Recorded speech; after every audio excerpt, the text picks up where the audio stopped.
Hello बच्चों, आज हम एटॉमिक लेक्चर का 4th पार्ट लेके आए हैं और इसमें हम सबसे important topic quantum numbers discuss करेंगे। अगर आपने पहले के 3 वीडियो नहीं देखे हैं तो एटॉमिक स्ट्रक्चर फिजिक्स वाला करके यूट्यूब पे सर्च करके देख लो। अगर मन है नहीं देखे हो तो भी ये वीडियो समझ में आएगा, टेंशन लेने की जरूरत नहीं है। क्वांटम नंबर्स सबसे इंपॉर्टेंट टॉपिक है पूरे एटॉमिक स्ट्रक्चर का और ये एक नया कंसेप्ट है और ये समझ में बहुत कम आ रहा था। इसके पहले की चीज़ें शायद बुक से आपको समझ में आई हो, अपनी कोचिंग में आई हो, जहाँ भी पढ़ रहे थे। क्वांटम नंबर्स में कहीं ना कहीं आपका कंसेप्ट हिलने लगा कि ये चीज़ें हैं क्या। जिन्होंने कॉन्सेप्ट बिल्कुल नहीं पढ़ा उनको भी समझ में आएगा, जिन्होंने थोड़ा बहुत पढ़ा है उनको भी आएगा, जिनको लग रहा है उनको आता है उनको भी नई चीज़ें मिलेंगी। तो क्वांटम नंबर्स है क्या, कहाँ से स्टार्ट हुई क्वांटम नंबर्स की? देखो, बोहर ने जो मॉडल दिया था, नील बोहर ने एक मॉडल दिया था। बोहर ने जो मॉडल दिया था उसने कहा था इलेक्ट्रॉन पार्टिकल है और न्यूक्लियस के अगल बगल घूम रहा। क्या कहा? इलेक्ट्रॉन पार्टिकल है और न्यूक्लियस के अगल बगल घूम रहा। ये तो सबको पता था, हम लोग क्लास 8 से ही पढ़ रहे थे कि इलेक्ट्रॉन घूम रहा। बट इसके बाद डी ब्रोए और हीजनबर्ग ने बोल दिया कि इलेक्ट्रॉन वेव है। इलेक्ट्रॉन वेव है मतलब इसके पहले के जितने मॉडल थे सब पूरी तरह से गलत हो गए। अभी तक सारे मॉडल इलेक्ट्रॉन को पार्टिकल बनाकर घुमा रहे थे, चाहे बोर का हो चाहे रदरफोर्ड का। अब डी ब्रोए और हीजनबर्ग ने बोल दिया कि इलेक्ट्रॉन वेव है, यानी ये पूरे जितने भी सिस्टम थे सब गलत हो गए। यार इलेक्ट्रॉन पार्टिकल है नहीं, वेव है। और वेव कैसे ऐसे घूम सकती है? वेव देखिए कभी नहीं। सो इस मॉडल का नाम रखा गया wave mechanical model, wave mechanical model of atom. और इसका एक नाम रखा गया quantum mechanical model of atom. Quantum मतलब होता है बहुत छोटी सी चीज, बहुत छोटा। तो क्वांटम मतलब एटम के अंदर जब भी बात करेंगे तो क्वांटम लेवल कहते हैं उसको। तो क्वांटम मैकेनिकल मॉडल कि हम इलेक्ट्रॉन के अंदर जा रहे हैं, क्वांटम फिजिक्स आ गई। ये मॉडल बोलता है कि इलेक्ट्रॉन इज अ वेव। तो आप इलेक्ट्रॉन को वैसे डिफाइन ही नहीं कर सकते, इलेक्ट्रॉन की पोजीशन उस तरह से बता ही नहीं सकते, ये एक वेव है। डिस्कवरीज चलती रही, रिसर्च चलती रही और इस सीरीज में सबसे बड़े हमारे साइंटिस्ट जो आए वो थे श्रोडिंजर, इरविन श्रोडिंजर। ठीक है, सबसे बड़े साइंटिस्ट जो इस लीग में आए वो थे इरविन श्रोडिंजर। इन्होंने क्या किया, इन्होंने इलेक्ट्रॉन जो वेव था उस वेव की इक्वेशन बता दी। और ये कोई नॉर्मल बात नहीं थी क्योंकि इलेक्ट्रॉन की वेव की इक्वेशन बहुत ही डिफिकल्ट है। ऐसा किस लिए? जो साउंड की वेव थी वो डिस्कवर हो चुकी थी, उसका फॉर्मूला हमारे पास था। जो लाइट की वेव थी उसका भी फॉर्मूला, उस वेव को एक्सप्रेस करने का तरीका हमारे पास था। पर ये जो वेव है इलेक्ट्रॉन वेव, ये एक नई तरह की वेव है जिसको हम मैटर वेव बोलते हैं। भाई इलेक्ट्रॉन एक पार्टिकल है और पार्टिकल किसके तरह बिहेव कर रहा? वेव की तरह, मैटर वेव। इसकी अभी तक किसी ने इक्वेशंस नहीं लिखी थी, इन वेव को डिफाइन करने का तरीका किसी के पास नहीं था। वो श्रोडिंजर लेके आए इलेक्ट्रॉन वेव इक्वेशन और उन्होंने इलेक्ट्रॉन को बोला कि इलेक्ट्रॉन की प्रोबेबिलिटी वेव है। कौन सी वेव है? Probability wave. अब एक मैं बात बोल रहा हूं, अगर आपने एक टॉपिक नहीं पढ़ा, आप जीरो से स्टार्ट करो तो डेफिनेटली कॉपी पेन ले लो। अगर आपने पढ़ा है तो भी कुछ कुछ इंपॉर्टेंट पॉइंट आगे मिलेंगे, तो कॉपी पेन प्लीज रख लीजिए, वरना आगे जाके बच्चों आपको दिक्कत होने लगेगी, आगे जाके चीज़ें भूलोगे। और ये थोड़ा न्यूमेरिकल वाला टॉपिक है, कई चीज़ें रिलेट होंगी, फॉर्मुलेज बहुत तरह के आएंगे, नए नए नंबर्स आएंगे, पूरा नया टॉपिक है, इसलिए कॉपी पेन लेके नोट करते चलें जब हम बोले। तो इलेक्ट्रॉन को बोला प्रोबेबिलिटी वेव है, मतलब भाई इलेक्ट्रॉन एक वेव है ना, मतलब प्रोबेबिलिटी, मतलब हम ऑर्बिट बता ही नहीं सकते कहाँ इलेक्ट्रॉन है। इलेक्ट्रॉन तो प्रोबेबिलिटी, हम बोले यहाँ इलेक्ट्रॉन है, हम बताएंगे यहाँ प्रोबेबिलिटी है इलेक्ट्रॉन के होने की, because electron is a wave, वो तो पूरे में है। तो कहाँ पे इलेक्ट्रॉन को पाए जाने की सबसे ज्यादा प्रोबेबिलिटी है, उसके लिए इन्होंने एक इक्वेशन बनाई जिसको हमने बोला श्रोडिंजर वेव इक्वेशन। ठीक है, matter wave equation, electron wave equation, probability wave equation, जो नाम दे दो। वो इक्वेशन क्या है, ऑल्दो आपको उस इक्वेशन नहीं पढ़नी है, d2 अपॉन dx स्क्वायर, डबल डिफ्रेंशिएशन किया इसका, d2 upon dy square plus d2y upon dz square plus 8 pi square m square upon h Planck constant e minus v into psi is equals to 0। ये दो energy, potential energy and kinetic energy, total energy sorry, और यहाँ पे ये जाई। तो ये equation आपको ना याद करनी है ना इसके बारे में ज़्यादा कुछ समझना है, बस इतना समझना है ये इलेक्ट्रॉन की इक्वेशन है। जैसे हम बोलते हैं ना कि y is equals to 2x, ऐसी इक्वेशन होती है किसी चीज़ की, उस तरह से यहाँ y का रोल प्ले कर रहा है जाई, ये जो त्रिशूल बना है। जाई क्या रिप्रेजेंट करता है बच्चों? जाई कुछ नहीं रिप्रेजेंट करता। जाई स्क्वायर क्या रिप्रेजेंट, जाई भी कुछ रिप्रेजेंट करता है पर वो हमारे सिलेबस में नहीं, हमको नहीं पढ़ना। हमें क्या पढ़ना है, जाई स्क्वायर क्या रिप्रेजेंट करता है? ये रिप्रेजेंट करता है इलेक्ट्रॉन को फाइंड करने की probability. It represents the probability of finding electron जाई स्क्वायर। तो ये इलेक्ट्रॉन की एक इक्वेशन बनाई डी ब्रोई ने। इलेक्ट्रॉन कहां पाया जाएगा, पार्टिकल तो है नहीं, वेव है, तो इलेक्ट्रॉन को जो एड्रेस बता रहे थे वो गलत बता रहे थे हम अभी तक।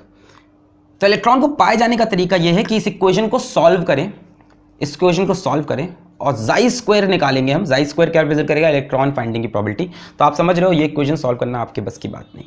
ये हुआ क्या है थोड़ा और समझो, ये क्या है, एक्स वाई जेड ये सब क्या आ रहा। अब इलेक्ट्रॉन वेव है, तो वेव 3 डायमेंशनल हो सकती है, वेव कहीं भी हो सकती है, इलेक्ट्रॉन कहीं भी हो सकता है, वो 2 डायमेंशन में नहीं घूम रहा। श्रोडिंगर ने बोला कि इलेक्ट्रॉन 3 डायमेंशन में घूम रहा, एक्स में भी घूम रहा, वाई में भी घूम रहा और जेड में भी घूम रहा, 3D में है, किसी 3 डायमेंशन में है। तो बच्चों इस इक्वेशन को जब सॉल्व करोगे तो इलेक्ट्रॉन का जो आपको पोजीशन मिलेगा, जो आपको इलेक्ट्रॉन का एड्रेस मिलेगा, उसमें 3 वेरिएबल होंगे, क्योंकि वो अब एक्स वाई जेड में चला गया है। और वो 3 वेरिएबल 3 क्वांटम नंबर्स बनते हैं। ये था क्वांटम नंबर्स का इंट्रोडक्शन। यहां से जो 3 डायमेंशन है, वो 3 डायमेंशन के लिए जो 3 वेरिएबल जिससे इलेक्ट्रॉन की पोजीशन मिले, वो 3 क्वांटम नंबर्स हैं। चौथा वाला यहां से नहीं आया है, 4 क्वांटम नंबर्स हैं टोटल 4 हैं, पर 3 यहां से। मतलब इस इक्वेशन की जो सोल्यूशन है, श्रोडिंगर इक्वेशन की जो सोल्यूशन है, ठीक है, सॉल्यूशन हमको दिखाना नहीं है ना करना है, बस हमें पता करना है इसका सॉल्यूशन क्या है। Solution to Schrodinger probability wave equation, matter wave equation, electron wave equation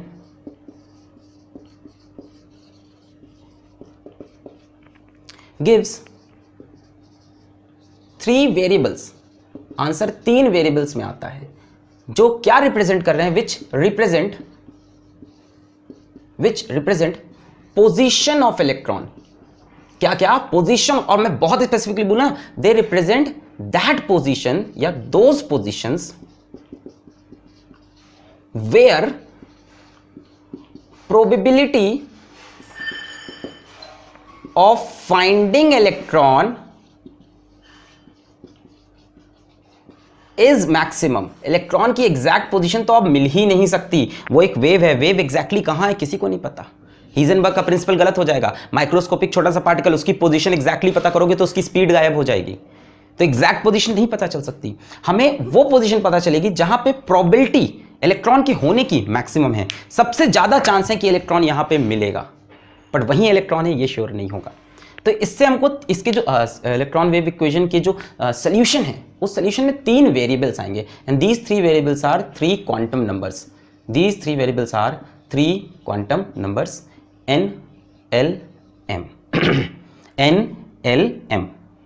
l m, और एक क्वांटम नंबर और ऐड होगा s, और उसके बारे में आगे पढ़ेंगे वो कहां से आया। ठीक है, टॉपिक क्वांटम नंबर्स। अब क्वांटम नंबर्स क्या है बच्चों, क्वांटम नंबर्स 4 नंबर्स हैं n l m s। Principal quantum number, azimuthal quantum number, magnetic quantum number and spin quantum number. Principal quantum number, azimuthal quantum number, magnetic quantum number and spin quantum number. अब ये 4 number मिलकर हमें देते हैं location of electron, कि electron कहां पर है। ये 4 नंबर पता चल जाए तो इलेक्ट्रॉन 3 डायमेंशनल में किस जगह पर है ये पता चल जाए। 3 तो बताएंगे कि 3 डायमेंशन, और चौथा भी एक पॉइंट बताएगा जो आगे समझ में आएगा। और एग्जैक्टली बोले तो ये एड्रेस नहीं बता रहे इलेक्ट्रॉन का, ये वो जगह बता रहे हैं जहां पे इलेक्ट्रॉन के पाए जाने की प्रोबेबिलिटी हाईएस्ट है। ये उन जगहों के बारे में बताएंगे जहां पे इलेक्ट्रॉन को पाए जाने की प्रोबेबिलिटी हाईएस्ट है। तो इसको स्लैंग लैंग्वेज में एक तरह से, और मतलब नॉर्मल भाषा में कई लोग एक तरह से और बता सकते हैं। का ये है कि ऐसा समझ लो कि हमें आपका एड्रेस पता करना है, तो पहले हम बोलेंगे आप कहाँ रहते हो, अर्थ में रहते हो। फिर हम बोलेंगे अर्थ में कहाँ पे रहते हो, इंडिया में रहते हो। फिर इंडिया में कहाँ रहते हो, अपने सिटी में रहते हो। अपनी सिटी में कौन सी लोकेलिटी में रहते हो, पता चल गया तो आपका घर पता चल गया।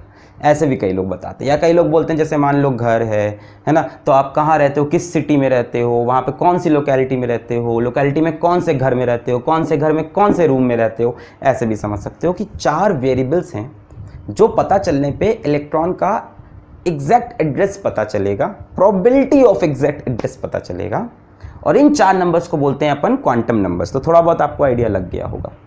अब एक चीज़ नहीं समझो कि इलेक्ट्रॉन्स जैसे ही वेव बन गया बच्चों, अब उसका ये कंसेप्ट तो खत्म हो गया ना कि इलेक्ट्रॉन गोल गोल घूम रहा होगा।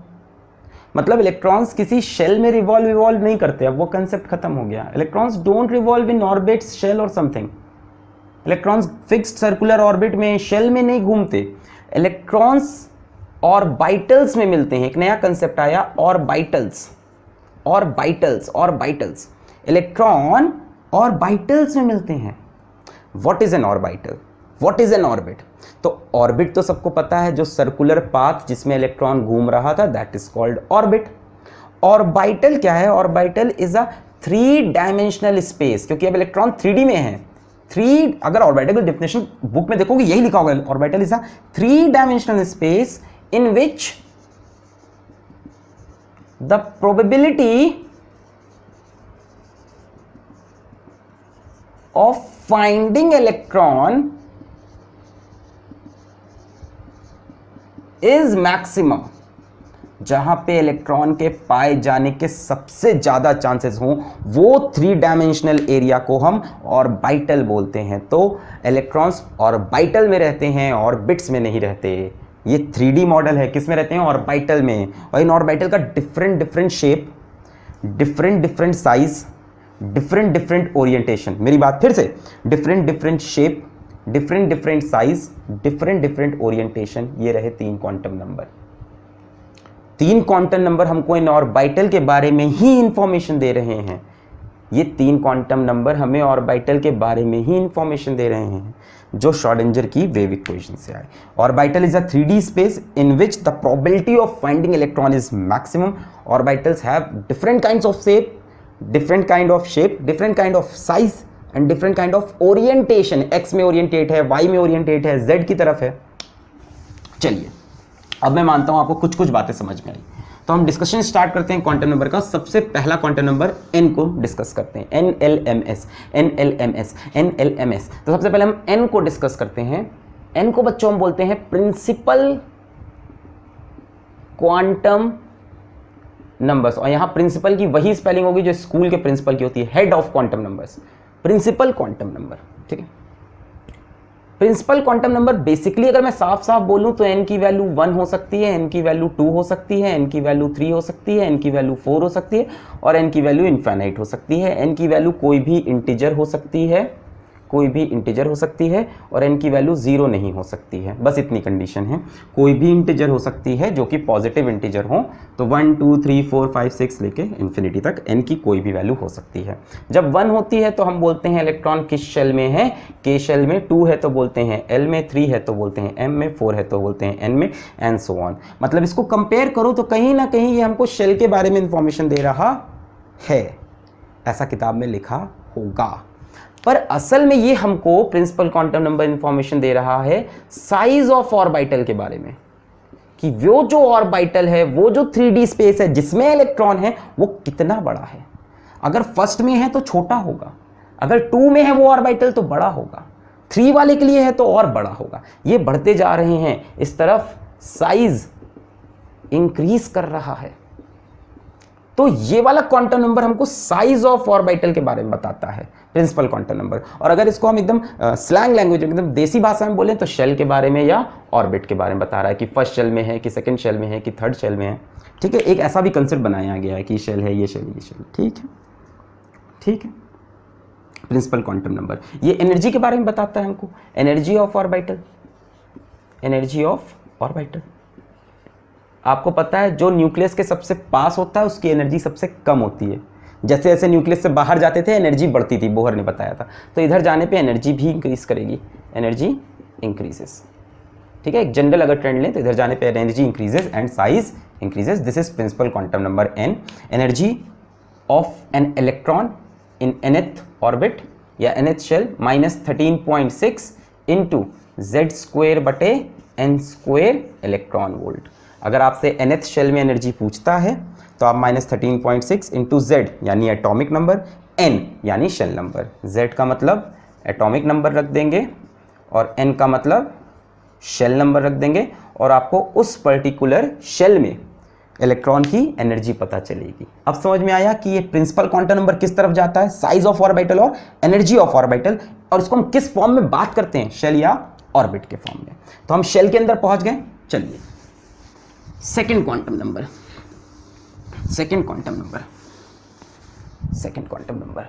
That is L. एल का जो नाम है वो है एजीम्यूथल, जो आपको बोलना हो बोलो, या एंगुलर मोमेंटम क्वांटम नंबर। ठीक है, तो एल का जो नाम है वो एजीमुथल या एंगुलर मोमेंटम क्वांटम नंबर है। ये दूसरा क्वांटम नंबर है। अब ये एल हमको बताता है शेप ऑफ ऑर्बिटल के बारे में। मेरी बात ध्यान से सुनो, इलेक्ट्रॉन कहाँ रहता है, ऑर्बिटल में, और एल बताता है उस शेप, वो ऑर्बिटल का शेप कैसा है, मतलब वो जो 3D स्पेस है जिसके अंदर इलेक्ट्रॉन मिलेगा, वो 3D स्पेस दिखता कैसा है। भाई 3D क्यूब भी होता है, 3D स्फीयर भी होता है, प्रिज्म भी होता है, तो वो 3D स्पेस है कैसा, ये एल बताएगा। अब एल की कुछ वैल्यूज हैं, 0, 1, 2, 3, 4, आपको मिलनी यहीं तक है, वैसे कुछ भी हो सकती हैं। इंटीजर वैल्यू होंगी, 0 से स्टार्ट होती हैं।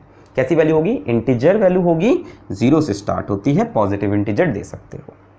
अब यहां देखो शेप, ठीक है, और साथ में पहले देख लो नेम, कुछ नाम भी दिए गए इनको, और यहां देखो शेप। ठीक है, तो हमने क्या कहा, हमने अपना एक इमेजिनरी कंसेप्ट बनाया कि शेल के अंदर होगी सब शेल। ठीक है, शेल के अंदर क्या होती हैं, सब शेल। अब ये कंसेप्ट बता रहे हैं कि अगर दिमाग में आप इमेजिन करो तो ऑर्बिटल वाली चीज इतनी फील नहीं होती है ना, तो इसीलिए एक कंसेप्ट बना जो स्कूल में टीचर आपको बता रहा होगा कि शेल के अंदर होती हैं सब शेल्स। ऐसा कुछ है नहीं, वो तो एक जगह है ऑर्बिटल, उसको जाने के लिए अलग अलग वेरिएबल है। ये तो सिर्फ क्या बता रहा है, शेप कैसा है, बट इसका एक कंसेप्ट बना दिया हमने कि शेल के अंदर सब शेल्स हैं। ठीक है, एक शेल के अंदर 2 सब शेल, एक शेल के अंदर 3 सब शेल ऐसे हो सकती हैं, उसके अंदर ऑर्बिटल है जहां पे इलेक्ट्रॉन है। ठीक है, तो अब देखो वैसा एनालॉजी भी हो गया कि सबसे पहले शेल के अंदर सब शेल, और सब शेल के अंदर ऑर्बिटल, उसके अंदर इलेक्ट्रॉन। ठीक है, ठीक है, असल में क्या बता रहा है, शेप ऑफ ऑर्बिटल। तो हम नेम दे देते हैं S P D F, और यहाँ पे G भी आपको जल्दी यूज नहीं होगा, अभी G वाला ही कोई भी एटम डिस्कवर नहीं हुआ है। तो S P D F, 0 के लिए S, 1 के लिए P, 2 के लिए D, 3 के लिए F। याद रखना कि 0 से स्टार्ट करना है, S P D F, 0 के लिए S, 1 के लिए P, 2 के लिए D, 3 के लिए F। अगर S है बच्चों तो उसका शेप होगा स्फेरिकल, मतलब वो जो 3 डायमेंशनल ऑर्बिटल था वो कैसा होगा, स्फेरिकल होगा। ये हो गया S ऑर्बिटल। किससे पता चला इसका शेप स्फेरिकल है, किस चीज से पता चला, L से। तो एजीमुथल क्वांटम नंबर क्या बताता है, शेप ऑफ ऑर्बिट। P है बच्चों तो डम्बेल शेप, डम्बेल। अब डम्बेल क्या होता है, डंबल जो नहीं उठाते जिससे एक्सरसाइज करते हैं, तो डंबल देखने में कैसा होता है बच्चों, ऐसा होता है। This is P orbital, dumbbell की तरह दिखने वाली। D ऑर्बिटल होता है बच्चों डबल डम्बेल, डबल डम्बेल मतलब 2 डम्बेल। ठीक है, ये हो गया हमारा D ऑर्बिटल, ये एक डंबल और ये दूसरा डंबल। F ऑर्बिटल के बच्चों कॉम्प्लिकेटेड शेप होते हैं। ठीक है, कैसे शेप होते हैं भाई साहब, कॉम्प्लिकेटेड मतलब यार जैसे यहाँ पे देख रहे हो 2 लोब हैं, है ना, 2 गोले दिख रहे हैं, यहाँ पे 4 गोले, तो इनके 8 फोल्ड स्ट्रक्चर होता है, 8 गोले होते हैं, 8 फोल्ड स्ट्रक्चर होता है। कैसा होता है बच्चों, 8 फोल्ड स्ट्रक्चर होता है। ठीक है, तो ये ऑर्बिटल्स के शेप किसने बताया हमको, एजीमुथल क्वांटम नंबर या angular momentum quantum number L ने हमको बताया। L0 तो हमने बोला, नाम दे दिया कि शेल के अंदर सब शेल, तो हमने बोला S, 1 पे P, 2 पे D, 3 पे F। और ये S के लिए स्फेरिकल, P के लिए डम्बेल, D के लिए डबल डम्बेल, F के लिए कॉम्प्लिकेटेड। तो इसको नोट जरूर करो यार, ऐसे तो मज़ा ही नहीं आएगा। मैं डिटेल में पढ़ा रहा हूँ आपको, यूट्यूब पे आप देखोगे इसके लेक्चर इतने डिटेल में नहीं मिलेंगे, मैं एक एक पॉइंट बता रहा हूँ जितना कोचिंग से पढ़ाया जाएगा। ठीक है, देख लिया। अच्छा, अब बात करते हैं L के ऊपर। ठीक है, तो आप समझ रहे हो कि अगर हम नॉर्मल भाषा में बात करें तो L का हमने नाम रख दिया है सब शेल। ठीक है, और आपसे अगर हम टेक्निकल लैंग्वेज पूछें एल क्या दे रहा है, तो आप समझ गए हो, एल शेप ऑफ ऑर्बिटल दे रहा है, मतलब उस 3D स्ट्रक्चर का शेप दे रहा है जिसके अंदर इलेक्ट्रॉन होगा। एन ने क्या दिया था, एन ने क्या दिया था, शेल नंबर, एन ने क्या दिया था, शेल, एल ने क्या दिया, सबशेल। पर एन की एक्चुअल मीनिंग क्या थी, साइज ऑफ ऑर्बिटल, कितना बड़ा ऑर्बिटल है। ठीक है, अच्छा आगे चलते हैं।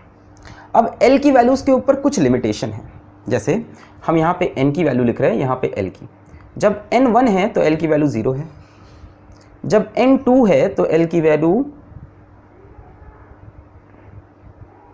0 1 है, जब एन 3 है तो एल की वैल्यू 0 1 2 है, जब एन 4 है तो एल की वैल्यू 0 1 2 3 है। तो कुछ समझ में आ रहा होगा आपको, क्या समझ में आ रहा, क्या समझ में आ रहा कि जो एल की वैल्यू है वो हमेशा 0 से स्टार्ट हो रही है और n से 1 कम तक जा रही। n जब 1 है तो l सिर्फ 0 है, n 2 है तो l 0 भी है 1 भी है, n 3 है तो l 0 भी है 1 भी है 2 भी है, जब ये 4 है तो 0 1 2 3 तक गया। यानी 1 में एक ही सबशेल है 0 वाली, 0 वाली कौन सी सबशेल होती है, s, यानी 1 में सिर्फ 1s होती है, पहली शेल में सिर्फ एक सबशेल 1s। 2 में कौन कौन सी सबशेल है, 0 मतलब s, l की वैल्यू 1 का मतलब p, l की वैल्यू आपने सीखी थी अभी 0 1 2 3 4, 0 का मतलब s, 1 का मतलब p, 2 का मतलब d और 3 का मतलब f और 4g का मुझे मतलब नहीं है। तो s भी है और p भी है, मतलब 2 शेल में 2s भी है 2p भी है। 3 की बात करें तो 3 से एक कम तक जाना है 0 से, तो 3 में 3s भी है, 1 का मतलब p, 3p भी है और 2 का मतलब d, तो 3d भी है, हर तरह की ऑर्बिटल है। 4 की बात करें तो 4 में s भी है, 1 का मतलब p, 2 का मतलब d, 3 का मतलब f, तो 4s है, 4p है, 4d है और 4f है। कैसे पता चलेगा l की वैल्यू कहां से कहां तक जाएगी, 0 से लेके less than equal to n-1 तक जाएगी।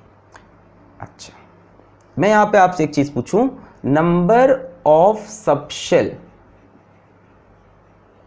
नोट करते रहना सब, in a shell, number of subshell in a shell, आप मेरे को बताओ पहली वाली में कितनी सबशेल है, 1, दूसरे वाले में कितने सबशेल हैं, 2, तीसरे में कितने हैं, 3, SPD, चौथे में कितने हैं, 4, SPDF, 1 में है S, 2 में है 2, 3 में है 3, 4 में है 4, मतलब number of subshell in a shell is equals to number of shell या शेल नंबर या तो orbit number, orbit number.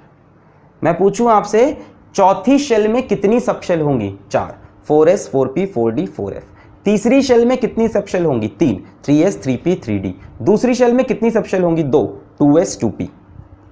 Clear हो रही है बात, समझ में आ रहा है कि नहीं आ रहा। Number of subshell in a shell is equals to number of shell, जितनी शेल है उतनी subshell.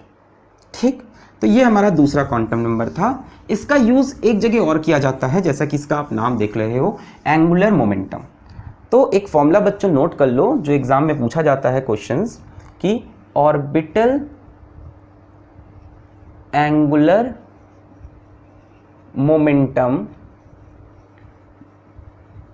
Of an electron is equals to h/2 pi under root L into L+1।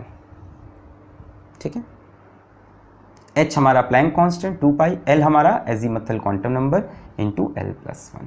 Orbital angular momentum of electron h/2 pi under root L into L+1। जैसे JEE में और NEET में इसके question भी आते हैं, आपसे कहा find orbital angular momentum of an electron in 3p subshell, किस में है, 3p में है। तो यार यहां पे हमें किसकी वैल्यू की जरूरत है, सिर्फ L की। ये 3 किसकी वैल्यू है, N की वैल्यू 3 है, और P का मतलब आओ सोचें, SPDF, यहाँ L की वैल्यू S पे 0, P पे 1, D पे 2, F पे 3। P का मतलब L की वैल्यू कितनी है, 1। तो आप यहाँ से निकाल सकते हो h/2 pi under root 1 into 1 plus 1 that is 2 into 1 और जो भी आंसर है √2 इंटू h बाई 2 पाई। ठीक है, जैसे आपसे कहा find the orbital angular momentum of an electron in S subshell. कहाँ पे है इलेक्ट्रॉन? एस सबशेल में। तो बच्चों एस सबशेल में एल की वैल्यू कितनी है? 0। तो एल की value 0, 0 into something is 0, answer will be 0। अगर एल सबशेल में जाओगे तो आंसर विल बी 0। तो इस तरह से अलग अलग सबशेल में ऑर्बिटल एंगुलर मोमेंटम निकालने के लिए हम इस फॉर्मूले को यूज कर सकते हैं। नोट कर लिया? बहुत बढ़िया भाई। तो ये दूसरा क्वांटम नंबर था जो हमें सबशेल के बारे में इंफॉर्मेशन देता है या शेप ऑफ ऑर्बिटल के बारे में देता है। एस होती है स्फेरिकल, पी होती है डम्बल, डी होती है डबल डम्बल, एफ होती है कॉम्प्लिकेटेड। मेरी बात सुन ली आपने पक्का? चलिए अब बात करते हैं थर्ड क्वांटम नंबर की। ठीक है, फर्स्ट और सेकंड हो गए, third this is most important quantum number, इसके बिना तो मजा ही खराब है। That is M. एम को हम बोलते हैं magnetic quantum number. Magnetic quantum number, ठीक है ना बच्चों? तो पहले एन आया, फिर एल आया, फिर एम आया। एन को आप बोल रहे थे, उसने बताया शेल 1 2 3 4, एल ने बताई सबशेल SPDF, एम क्या बताएगा? एम एग्जैक्टली ऑर्बिटल बताएगा, एग्जैक्ट कहां पे है ना? ये एक कंसेप्ट है। बट एक्चुअल में एम क्या बताएगा? एम बताएगा ओरिएंटेशन। जैसे एक्चुअल में एन क्या बता रहा था? एन बता रहा था साइज ऑफ ऑर्बिटल। एक्चुअल में एल क्या बता रहा था? वो बता रहा था शेप ऑफ ऑर्बिटल। ठीक है, और एम क्या बताएगा? Orientation of orbital. एक्स पे ओरिएंटेट है कि वाई पे ओरिएंटेट है। एम से हमें यह भी पता चलेगा कि कितनी ऑर्बिटल है। एम से हमें यह भी पता चलेगा number of orbitals, number of orbitals, ये भी पता चलेगा कितनी ऑर्बिटल्स हैं। जरा समझते हैं। शेल के अंदर सबशेल, सबशेल के अंदर ऑर्बिटल, एक वेग कंसेप्ट है पर फिर भी इसको दिमाग में डालने के लिए, याद करने के लिए बड़ा आसान है। शेल, शेल के अंदर सबशेल, शेल, शेल के अंदर सबशेल और सबशेल के अंदर ऑर्बिटल। एक शेल में कितनी सबशेल? जो शेल का नंबर होता है उतनी सबशेल। 1 में सिर्फ एक थी 1s, 2 में 2 थी 2s 2p, 3 में 3 थी 3s 3p 3d, 4 में 4 थी 4s 4p 4d 4f। अब हम बात करेंगे किसी एक गिवन सबशेल में कितनी ऑर्बिटल है, किसी एक सबशेल में कितनी ऑर्बिटल है। ये है मैग्नेटिक क्वांटम नंबर। ठीक है, इसकी रेंज है बच्चों m is less than equal to plus L, greater than equal to minus L. समझाएं इस बात को, हम समझाया जाए, आइए समझते हैं। यहां मैं l की वैल्यू लिख रहा हूं 0 1 2 3। 0 मतलब s सबशेल, 1 मतलब p सबशेल, 2 मतलब d सबशेल, 3 मतलब f सबशेल। यहां m की वैल्यू हम आपको बताते हैं। अब देखो -0 से 0 तक तो एक ही वैल्यू होगी 0। इंटीजर्स होंगी सारी वैल्यूज़ की, क्या होंगी? इंटीजर्स, और इसमें 0 को आप इंक्लूड कर सकते हो। 1 में बताओ वैल्यू, -l से +l तो -1 0 1। 2 में -2 -1 0 1 2, -2 से +2 के बीच में जितने भी इंटीजर्स हैं। 3 में -3 -2 -1 0 1 2 3। Now what are these? What are these? These are number of orbitals. Number of orbitals. Number of orbitals. S वाले में 0 एक ऑर्बिटल है जिसका नंबर 0 है। P वाले में 3 ऑर्बिटल्स हैं, -1 0 1। D वाले में 1 2 3 4 5 ऑर्बिटल है। F वाले में 7 ऑर्बिटल है। So what does the value of m gives us? Value of m से तो खैर ऑर्बिटल नंबर पता चल रहा, और कितनी ऑर्बिटल हैं ये पता चलेगा ये वैल्यूज निकाल के, है ना? जैसे हम बोलें कि 1s, है ना? जैसे हम बोलें s में करीबी ऑर्बिटल है 1 तो यहाँ बना लेते हैं। देखो ऐसे बना दिया मैंने, ऐसी समझ के लिए मैंने चौकोर सा। p में कितनी ऑर्बिटल है? 3 तो यहाँ मैं बता देता हूँ 1 2 3। d में कितनी है? 5। Just stay with me and don't worry. 5 1 2 3 4 5 ऐसे ही बना रहा। इसमें 7 तो f में 7 ऑर्बिटल, 1 2 3 4 5 6 7, 1 2 3 4 5 6 7, 7 ऑर्बिटल। s में 1 ऑर्बिटल, p में 3 ऑर्बिटल, d में 5 ऑर्बिटल, f में 7 ऑर्बिटल। ठीक है, ठीक है, मतलब नंबर ऑफ ऑर्बिटल्स की अगर हम बात करें, number of orbitals in a given subshell, in a given subshell कितनी होंगी? L की वैल्यू 0 है तो एक ऑर्बिटल, L की वैल्यू 1 है तो 3 ऑर्बिटल, L की वैल्यू 2 है तो 5 ऑर्बिटल, L की वैल्यू 3 है तो 7 ऑर्बिटल। तो हम ये बोल सकते हैं क्या, 2L + 1, चेक करो, L की वैल्यू 0, 2 × 0 + 1 एक ऑर्बिटल, 2 × 1 2 + 1 3 ऑर्बिटल, 2 × 2 4 + 1 5 ऑर्बिटल, 2 × 3 6 + 1 7 ऑर्बिटल। तो number of orbitals in a given subshell कितनी हो गई हमारी? 12 + 1। आइए ऑर्बिटल के अंदर थोड़ी सी और बातें करें आपको, जिससे क्वांटम नंबर की फीलिंग आए। मैं उम्मीद करता हूं यहां तक आपने चीजें नोट की होंगी, अब जो मैं बताऊंगा तब समझ में आएगा। तो number of orbitals in a given subshell is 12 + 1। ठीक, अच्छा आइए कुछ और कैलकुलेशंस करते हैं, कुछ बातें समझते हैं, जिससे आपका कंसेप्ट पूरा रिवाइज हो जाए। डेफिनेटली आप NLM भूल गए होंगे और ये बहुत ही लाजमी था, आपको वीडियो बस ध्यान से देखना था, अब आप समझ पाएंगे सारी चीज़ें। चलिए स्टार्ट करते हैं। यहाँ हम n की वैल्यू लिखते हैं, यहाँ हम L की वैल्यू लिखते हैं, यहाँ हम m की वैल्यू लिखते हैं। आइए स्टार्ट करें। मैंने बोला n की वैल्यू 1 है तो L की वैल्यू क्या होगी? L की वैल्यू याद है कहाँ से कहाँ जाती है? Less than equal to n - 1 greater than equal to 0, तो L की वैल्यू 0 होगी, और n - 1 1 - 1 से छोटी तो 0 ही रहेगी सिर्फ। m की बात करते हैं, m की value less than equal to +L greater than equal to -L, -L से +L, तो यहाँ पे a की वैल्यू आएगी 0। अब L 0 का मतलब होता था s, एक ही ऑर्बिटल है तो ये मैंने बना ली, इस ऑर्बिटल का नाम पड़ गया 1s। अभी मैंने बनाई चौकोर है, दिखती ऐसे स्क्वायर नहीं है, शेप तो अलग होगा उसका, मैंने लिख दिया 1s। मैंने n की वैल्यू बोली 2, अब L की वैल्यू बताओ, 0 से लेके 2 - 1 मतलब 1 तक, तो एक 0 भी वैल्यू होगी, एक 1 भी होगी, दो वैल्यू होगी। 0 से लेके 2 - 1 यानी 1 तक तो 0 और 1 होगी इसकी वैल्यू। 0 का मतलब s, 1 का मतलब p। अब m की वैल्यू देखो, -L से लेके +L तक जाएगी, -L से लेके कहाँ तक? +L तक। तो यहाँ पे 0 के लिए क्या होगी? सिर्फ 0, 1 के लिए -1 0 1, यानी 2 में 2 सबशेल हैं s और p, ये रही 2s, और p में 3 है तो मैंने ये बना ली p, ये है 2p। फिर हम 3 में आए, L की वैल्यू 0 से लेके 3 - 1 2 तक जाएगी, यानी 0 1 2 s p d।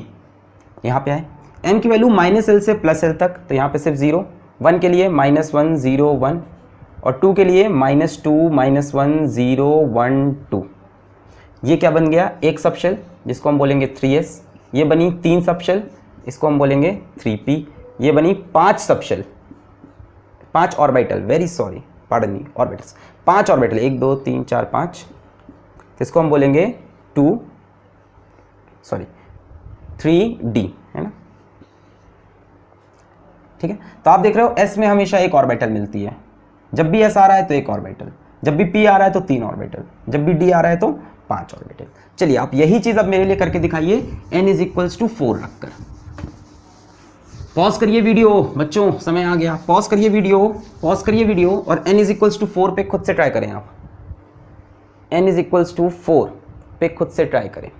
L की वैल्यू होगी 0 1 2 3, मतलब s p d f तीनों होगी, चारों होगी। m की वैल्यू यहाँ 0, यहाँ -1 0 1, यहाँ पे -2 -1 0 1 2, यहाँ पे -3 -2 -1 0 1 2। आइए, ये कितनी ऑर्बिटल है? एक ठो 4s, ये 3 ऑर्बिटल 4p की, ये 5 ऑर्बिटल 4d की, और ये 7 ऑर्बिटल 4f की। ठीक है, 1 2 3 4 5 6 1 7, 4s 4p 4d 4f। ठीक है, शेप्स ऑफ ऑर्बिटल करके हम अपना लेक्चर अपना अलग देखेंगे, जिसमें शेप्स ऑफ ऑर्बिटल, नोड क्या होती है, एंटी नोड क्या होती है, और श्रोडिंगर की इक्वेशन से इनका थोड़ा सा रिलेशन भी बताना है, वो शेप ऑफ ऑर्बिटल अपना अलग लेक्चर होगा। अभी पहले ऐसे समझ लो, थोड़ा बहुत आज समझाया, अभी ये चीज़ समझ में आ रही है। 4s, ये कितनी ऑर्बिटल है? 1 4p 3, है ना? जैसे जो इनका भी नाम दिया हुआ है, px py pz, ये बता रहा है कि x एक्सिस में ओरिएंटेड है, जो इलेक्ट्रॉन है वो x में मिलेगा। भाई ये होता है ना डम्बल, ये होता है ना डम्बल, p डम्बल, तो px मतलब इलेक्ट्रॉन x एक्सिस के में मिलेगा, इलेक्ट्रॉन जो डिस्ट्रीब्यूटेड है x एक्सिस में, py इलेक्ट्रॉन जो है वो y एक्सिस में डिस्ट्रीब्यूटेड है, इस तरह से pz। ऐसे ही d में भी 5 हमारे अलग अलग नाम बनते हैं, अभी उस पर बात नहीं कर रहे, अभी ये कंसेप्ट आपको समझा रहे हैं। पहले आप NLM को न्यूमेरिकली भी समझ लो, है ना, कि किसकी कितनी वैल्यू हो सकती है, क्या नहीं हो सकती। चलो कुछ क्वेश्चन कर लेते हैं हम आपसे। हम पूछते हैं how many subshells and orbitals are present in n is equals to 3। n is equals 3 में कितनी सबशेल कितने ऑर्बिटल। तो आइए n l m बना के करते हैं, मजा आएगा, फिर फॉर्मूले से भी कर लेंगे। n की वैल्यू 3, l की वैल्यू क्या क्या होगी, बोलो 0 और बोलो 1 और 2। m की वैल्यू 0 1 के लिए -1 0 1, 2 के लिए -2 -1 0 1 2। ठीक, ये हो गई क्या सबशेल्स, ये हो गए हमारे ऑर्बिटल्स। तो सबशेल SPD कितनी सबशेल है, 3। तो नंबर ऑफ सबशेल कितनी है, 3। किसके इक्वल आ रहा है, ध्यान से देखो, शेल नंबर के। ठीक, नंबर ऑफ ऑर्बिटल्स की बात करें, 1 ऑर्बिटल, ये 3 ऑर्बिटल और ये 5 ऑर्बिटल, 1 3 5, कितने हो गए, 9। तो number of orbitals in a shell, not in a subshell, in a shell is equals to कितने आ रहे हैं, 9, which if you see is 3 square is equals to n square। ठीक, तो यहां से आप एक फॉर्मूला और अपने कॉपी में डाल सकते हो, number of orbitals is equal to number of orbitals in a shell is equals to n square. 3 में कितने ऑर्बिटल होंगे, 9। 4 में कितने होंगे, 16। 5 में कितने होंगे, 25। Number of orbitals in a shell n square. और एक फॉर्मूला आपको और लिखाया था, भूलना मत, number of orbitals in a subshell, ये कितने हैं, 12 + 1। 12 + 1, यहां पे चेक करो, l की वैल्यू कितनी है, 1। l की वैल्यू कितनी है, 1 और ऑर्बिटल कितने हैं, 3। l की वैल्यू 1, 2 1 = 2 + 1 3। l की वैल्यू 2, 2 2 = 4 + 1 5 ऑर्बिटल। ठीक है, इसको नोट कर लिया है, हैं, सही है, समझ में आ रहा है, जान तो नहीं निकल गई अभी आपकी। अच्छा चलो, जैसे मैं आपसे क्वेश्चन पूछूं, find number of orbitals in n is equals to 2, तो सीधा सीधा आंसर कितना होगा तुम्हारा, 4। ऑर्बिटल्स क्या है, n स्क्वायर के बराबर। बना के देख लो, n l m, खूब बनाओ, इसमें अभी खूब प्रैक्टिस करो। स्टार्टिंग में जितना प्रैक्टिस बना करोगे ना, उतना मजा आएगा, हाथ सेट होगा।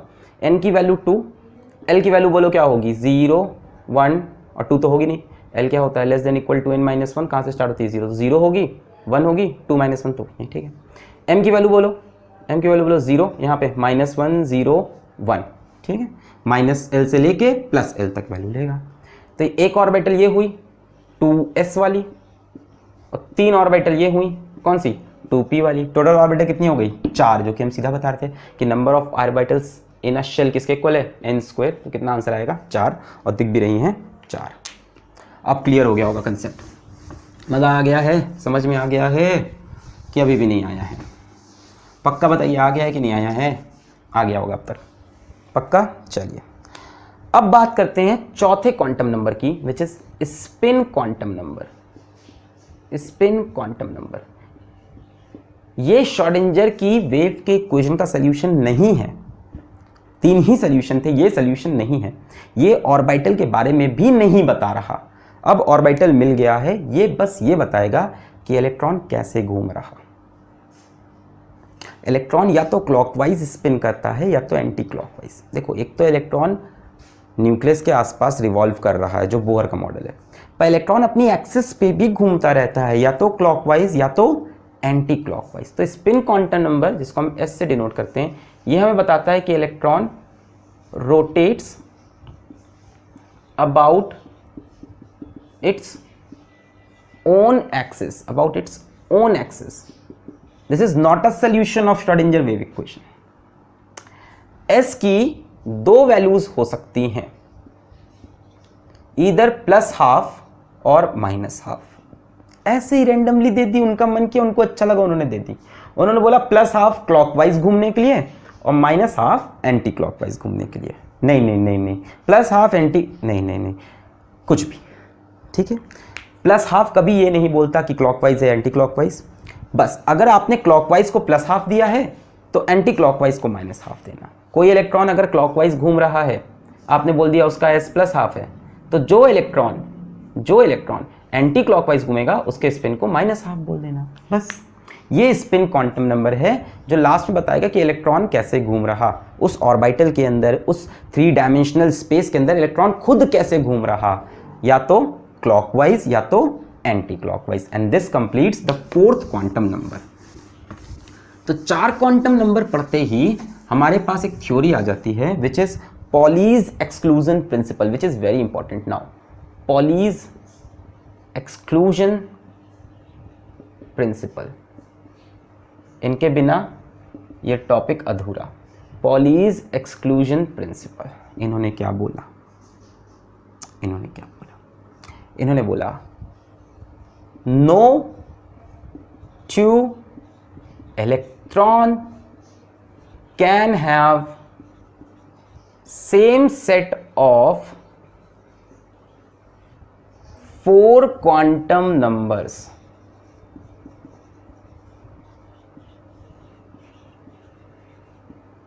No 2 electron can have same set of 4 quantum numbers. 2 electron का एड्रेस एग्जैक्टली सेम नहीं हो सकता, ये पॉलीज का प्रिंसिपल है। भाई स्पेस में अगर कोई एक पॉइंट है तो वहां 2 चीजें नहीं रह सकती। Got it? उस पॉइंट, अगर वो एक पॉइंट है तो वहां एक ही चीज हो सकती है। सो नो 2 इलेक्ट्रॉन्स, और स्पेसिफिक करता हूं, इन the same atom can have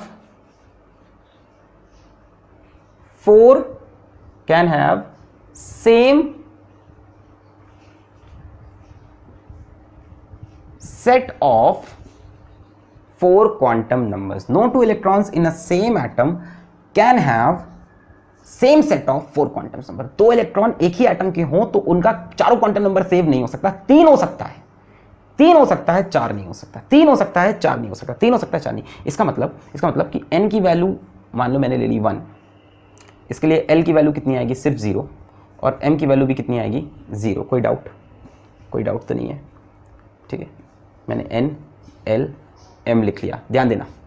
n की वैल्यू ली 1, तो l की वैल्यू क्या होती है, 0 से लेके इसके, है ना, भूलो मत यार, n-1 और ये 0, ठीक है, 0। m की वैल्यू क्या होती है हमारी, +l से -l, तो आएगी 0। ये बना एक ऑर्बिटल।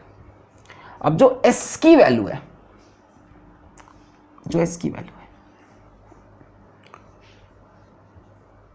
2 इलेक्ट्रॉन का हो सकता हो n l m सेम हो पर उनकी s की वैल्यू डिफरेंट होगी। जैसे एक की +½ एक की -½ 2 ही वैल्यू ही है हमारे पास। 2 इलेक्ट्रॉन थे, हो सकता है उसका n l m तीनों सेम हो, मतलब इस स्पेस के अंदर 2 इलेक्ट्रॉन रह सकते हैं क्योंकि उनका n l m सेम है। हो सकता है उनका s डिफरेंट कर दें, पर s डिफरेंट करने के कितने तरीके हैं, सिर्फ 2। नहीं आया। 2 इलेक्ट्रॉन का हो सकता हो n l m सेम हो सकता हो इसके अंदर 2 इलेक्ट्रॉन या उससे ज्यादा इलेक्ट्रॉन भी रह सकते हैं, क्योंकि 3 तो सेम हो सकता है, can not have same set of 4 quantum, 3 तो सेम हो सकता है, तो हो सकता है इसके अंदर 10-12 इलेक्ट्रॉन जा सकते हो पर उनका चौथा क्वांटम नंबर डिफरेंट होना चाहिए। 3 तो सेम हो सकते हैं, चौथा डिफरेंट। अब चौथा डिफरेंट 2 ही तो अवेलेबल है, तो इसके अंदर कितने इलेक्ट्रॉन जा सकते हैं, 2। एक वो चला जाएगा जिसका स्पिन +½ है, और एक वो चला जाएगा जिसका स्पिन -½ है। इससे ज्यादा इलेक्ट्रॉन इस ऑर्बिटल में नहीं जा सकते। अब इन दोनों इलेक्ट्रॉन का एड्रेस अलग है। एक इलेक्ट्रॉन का एड्रेस होगा 100 +½ और एक का एड्रेस होगा 100 -½ so they do not have same set of 4 quantum numbers. पर अगर इस ऑर्बिटल में एक और इलेक्ट्रॉन में डालना चाहूं तो NLM की वैल्यू तो फिक्स हो गई इस ऑर्बिटल की वजह से, और S की वैल्यू 2 ही अवेलेबल थी, दोनों यूज कर चुके। अब तीसरा इलेक्ट्रॉन इसमें नहीं डाल सकते because no two electrons in the same atom can have same set of 4 quantum numbers and that is Pauli's exclusion principle. कितने लोग को पक्के समझ में आया आज? नहीं आया? नहीं आया, मैंने पूरा एफर्ट लगा दिया आज। 10-12 इलेक्ट्रॉन का एनएलएम सेम हो सकता है, 3 क्वांटम नंबर्स इलेक्ट्रॉन के सेम हो सकते हैं, मेरी बात सुनो, 3 क्वांटम नंबर इलेक्ट्रॉन के सेम हो सकते हैं, पर चारों सेम नहीं हो सकते। तो 3 सेम हो गए मान लो कई इलेक्ट्रॉन के। अब चौथे में कितने ऑप्शन है? 2 ही तो ऑप्शन है, तो 2 ही इलेक्ट्रॉन तो अंदर जा पाएंगे। तो इसी प्रिंसिपल को पॉलीज ने एक तरह से और स्टेट किया, एक और तरह से स्टेट किया, only 2 electrons with opposite spin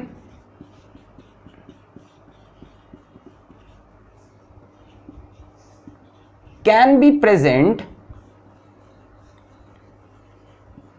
in an orbital.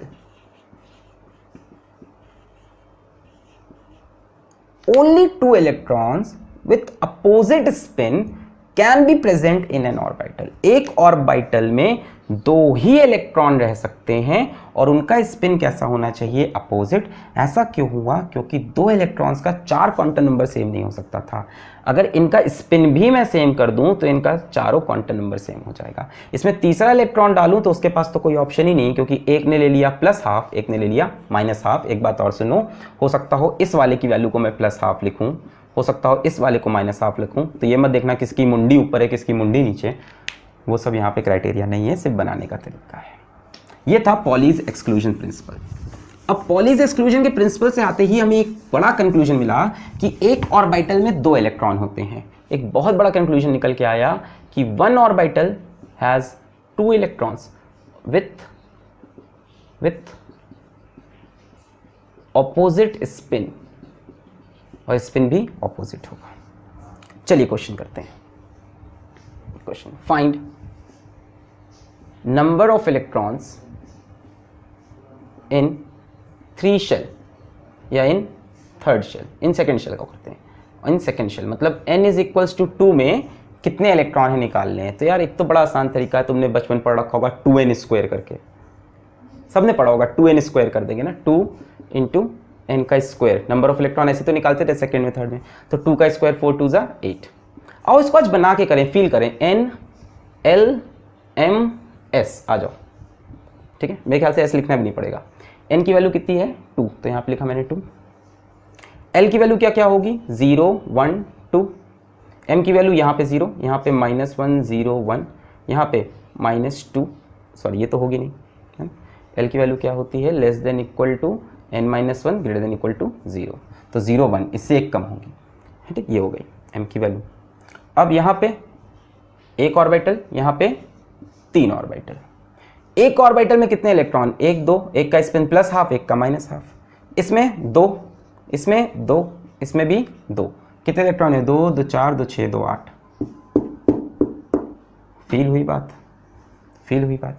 Number of electron in a shell का आंसर वही है 2n², ऐसी कोई खास बात नहीं आई इसमें भी, पर फील हुई बात, ये समझ में आई। ये एक ऑर्बिटल में 2 इलेक्ट्रॉन रखे तब ये कैलकुलेशन मैच की, ठीक है। फॉर्मूलेज लिख लें, आपको याद ही करना पड़ेगा, ठीक है, बहुत कुछ इसमें हो सकता है। चलो एक बार मैं सारे फॉर्मूले यहाँ पे लिस्ट करता हूँ। Number of subshell in a shell is equals to number of shell, ठीक है। 1 में एक सबशेल है s, 2 में 2 है 2s 2p, 3 में 3 है 3s 3p 3d। अच्छा, next, number of orbitals in a shell. एक शेल में कितने ऑर्बिटल्स होंगे? n²। कितने होंगे? n²। देखो एक शेल में इलेक्ट्रॉन कितने हैं? 2n²। एक शेल में इलेक्ट्रॉन्स कितने हैं? 2n²। और एक ऑर्बिटल में 2 इलेक्ट्रॉन है, डिवाइड कर दिया तो कितना आया? n²। ऐसे भी समझ सकते हो। Number of orbitals in a subshell. एक सबशेल में कितने ऑर्बिटल हैं? ये भी फॉर्मूला मैंने आपको बताया, 12 + 1, ठीक। और लास्ट में भी हमने देखा number of electrons in an orbital. एक ऑर्बिटल में कितने इलेक्ट्रॉन हैं? 2 electron. Number of electron in a subshell. ये कैसे करोगे, एक सबशेल में कितने इलेक्ट्रॉन है, तो एक सबशेल में ऑर्बिटल कितनी है 2l+1 और एक ऑर्बिटल में इलेक्ट्रॉन है 2, तो ये हो जाएंगे 2 × 2l+1। कहीं भी चेक कर लो, एल की वैल्यू ले लो, कुछ भी ले लो, एल की वैल्यू p ले ली है ना, एल को हमने p ले लिया, p मतलब 0 1 2 3 s p, एल की वैल्यू हमने p ले ली, तो p में ऐसे 3 बनेंगे, कितने इलेक्ट्रॉन 1 2 3 4 5 6। और यहाँ पे चेक करो 2 × 2 × p लिए हमने p, 2 × एल की वैल्यू कितनी है 1+1, तो 2 1 2 +1 3 3 2 6, देखो 1 2 3 4 5 6, ठीक है। टेस्ट करके भी देख सकते हो सारे फॉर्मूले। चलिए इतने फॉर्मूलेस देखने के बाद आपको हम इसको कुछ क्वेश्चंस करा देते हैं, जैसे find number of electrons present in fourth shell, ठीक है। अब नंबर ऑफ इलेक्ट्रॉन कितने होंगे 2n², तो 4 का स्क्वायर 16 2 32। जरा इसको बना के देखा जाए NLM, ये फोर्थ, L की वैल्यू बोलो 0 1 2 3, इससे एक कम, M की वैल्यू 0, 1 में -1 0 1, 2 में -2 -1 0 1 2, 3 में -3 -2 -1 0 1 2, ठीक। अब इसको हम बनाएं तो यहाँ पे एक ऑर्बिटल, यहाँ पे कितनी 3 ऑर्बिटल, यहाँ पे कितनी 5 ऑर्बिटल और यहाँ पर कितनी 7 ऑर्बिटल बनेंगे। अब इसमें कितने इलेक्ट्रॉन होंगे 2, इसमें 2 2 2 कितने हो गए 6, 2 2 2 2 2 कितने हो गए 2 2 4 2 6 2 8 2 10 इलेक्ट्रॉन, इसमें 7 हैं तो कितने इलेक्ट्रॉन 14, जरा गिनो 14 6 20 10 30 और 2 32 इलेक्ट्रॉन। बोलिए अब आपको लॉजिक समझ में आने लगी है, अपने आप बना के आप कर लेंगे इस चीज़ को। आइए सवाल करके देखते हैं, तब पता चलेगा आपको कितना समझ में आया। Find number of electron for which n is equals to 2, m is equals to 0 and s is equals to +½ l गायब है। ऐसे इलेक्ट्रॉन पेच करने हैं आपको जिसके लिए n की वैल्यू 2 हो, m की वैल्यू 0 हो, s के लिए +½ तो पॉज करके खुद से ट्राई करिए जरा। चलिए देखते हैं कैसे करना है इसको। n l m s, n की वैल्यू 2, l की वैल्यू होगी 0 1, अपने आप पता है हमको, m की वैल्यू 0 के लिए 0, 1 के लिए -1 0 1, यहाँ पे एक ऑर्बिटल, यहाँ पे 3 ऑर्बिटल। अब देखो ये 3 ऑर्बिटल किसमें, ये s है, ये p है। p में जो 3 ऑर्बिटल है, एक -1 एक 0 एक 1, एक px एक py एक pz। अब ऐसा भी कुछ श्योर नहीं है, x को इधर लिख सकते हैं, y को इधर, ये सब ऐसे कुछ नहीं है, बस एक नंबर ऐसी है, ठीक है। अब m की वैल्यू 0 किसके किसके लिए, देखो इसके लिए m की वैल्यू कितनी है 0, और इसमें से इसके लिए m की वैल्यू कितनी है 0। इसके अंदर कितने इलेक्ट्रॉन होंगे 1 2, इसके अंदर कितने होंगे 1 2, तो n की वैल्यू 2 सबके लिए है, m की वैल्यू 0 इन वाले 2 इलेक्ट्रॉन इन वाले 2 इलेक्ट्रॉन के लिए, और s की वैल्यू +½ इसमें से एक की +½ एक की -½ तो इसमें से कोई एक इलेक्ट्रॉन ले लो, इसमें से +½ -½ तो कोई एक इलेक्ट्रॉन ले लो। टोटल कैसे इलेक्ट्रॉन होंगे 2 इलेक्ट्रॉन। जो ये कंडीशन सेटिस्फाई करेंगे, ऐसे कितने इलेक्ट्रॉन हैं सिर्फ 2, एक ये वाला, एक इसमें से कोई एक, ठीक। चलिए नेक्स्ट क्वेश्चन देखिए, फाइंड नंबर ऑफ इलेक्ट्रॉन, अब खुद से ट्राई करिएगा, for which n is equals to 3, s is equals to -½ बताइए। चलिए बताइए जल्दी से, मैं ऑप्शन आपको दे देता हूँ 18, option B 12, option C 9, option D 6। अब बताइए कितने इलेक्ट्रॉन होंगे ऐसे, ठीक। तो आंसर होगा 9। आइए देखते हैं कैसे बना के करेंगे। n l m s, n की वैल्यू 3 तो l की वैल्यू 0 1 2, m की वैल्यू 0 -1 0 1 -2 -1 0 1 2। आइए एक यहाँ बना, यहाँ कितने बनेंगे 3, यहाँ कितने बनेंगे 5, ठीक। अब s की वैल्यू -½ n की वैल्यू 3 हो, n की वैल्यू 3 इन सब के लिए होगी, इसके अंदर 2 इलेक्ट्रॉन, इसके अंदर 2 इलेक्ट्रॉन, इसके अंदर 2 इलेक्ट्रॉन, इसके अंदर 2, इसके अंदर 2, इसके अंदर 2, इसके अंदर 2, इसके अंदर 2, इसके अंदर 2, इन सभी इलेक्ट्रॉन के लिए n की वैल्यू 3। अब वो इलेक्ट्रॉन ढूंढ लें जिसकी s की वैल्यू -½ हो, तो इसमें से एक, इसमें से एक, इसमें से एक, इसमें से एक, तो सब में से एक निकाल लो, 1 2 3 4, भाई एक की +½ एक की -½ एक की +½ माइनस, तो सिर्फ -½ वाले लेने, 1 2 3 4 5 6 7 8 9, तो 9। तो हमने तुरंत कैसे बताया बच्चों, n इज इक्वल टू 3 में कितने इलेक्ट्रॉन होंगे, 2n स्क्वायर होंगे, यानी 3 का स्क्वायर 9 2 जा 18 इलेक्ट्रॉन।